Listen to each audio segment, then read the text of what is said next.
ওরে বাবা রে বাবা, চলে যান, ভয় লাগছে তো। আইপিএল নিলামে বাংলাদেশি পেসার মোস্তাফিজুর রহমানকে 9,20,00,000 রুপিতে দলে ভিড়িয়েছে কলকাতা নাইট রাইডার্স। তবে ফিজকে দলে ভেড়ানোর পর তা নিয়ে প্রশ্ন তুলেছেন ভারতের আলোচিত ও বিতর্কিত সাংবাদিক ও একই সাথে রাজনৈতিক বিশ্লেষক ময়ূখ রঞ্জন ঘোষ। সামাজিক যোগাযোগ মাধ্যম ফেসবুকে তার এক দীর্ঘ বক্তব্যে এই কথা শোনা যায়। বুঝিয়ে দিচ্ছে আর আপনারা বুঝে যাচ্ছেন, আপনারা তো ইন্টেলিজেন্ট।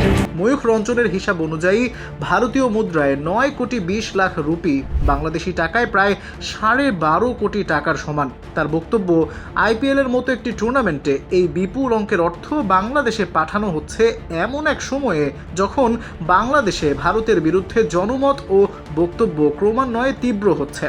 এই প্রসঙ্গে তিনি সাম্প্রতিক এক বাংলাদেশি নাগরিক দীপু দাসের পরিবারের প্রসঙ্গ টেনে বলেন, যদি 9 কোটি টাকা পাঠানোর সামর্থ্য থাকে তাহলে সেই অর্থ সরাসরি দীপু দাসের পরিবারের কাছেও পাঠানো যেতে পারে।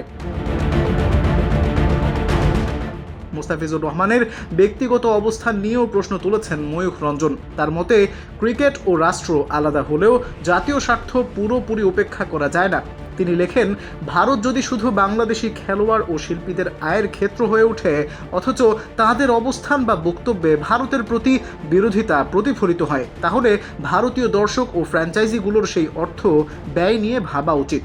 এই বিতর্কের মধ্যেই তিনি তুলনা টানেন ভারতের ত্রিপুরার ক্রিকেটার মণিশঙ্কর মুরাসিংহের সঙ্গে।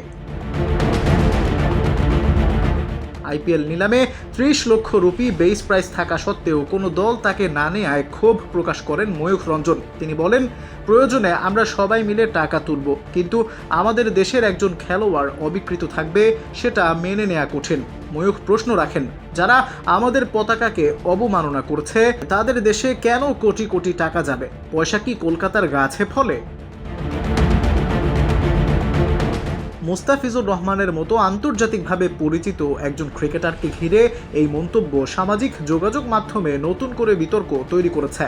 বিষয়টি নিয়ে এখনও আইপিএল ফ্র্যাঞ্চাইজি বা মোস্তাফিজুর রহমানের পক্ষ থেকে কোনো আনুষ্ঠানিক প্রতিক্রিয়া পাওয়া যায়নি। বাংলাদেশের কেউ কেউ দাবি করছেন মোস্তাফিজের জন্য বাড়তি নিরাপত্তারও। প্রসঙ্গত, এর আগেও মোস্তাফিজুর রহমানকে 9.20 কোটিতে কেনায় ক্ষোভ প্রকাশ করেছিলেন ত্রিপুরার রাজপুত্র ও তিপ্রামথা দলের প্রতিষ্ঠাতা প্রদ্যোৎ কিশোর মানিদ্য দেব বর্মা। Al Mahmud, ultimate sports.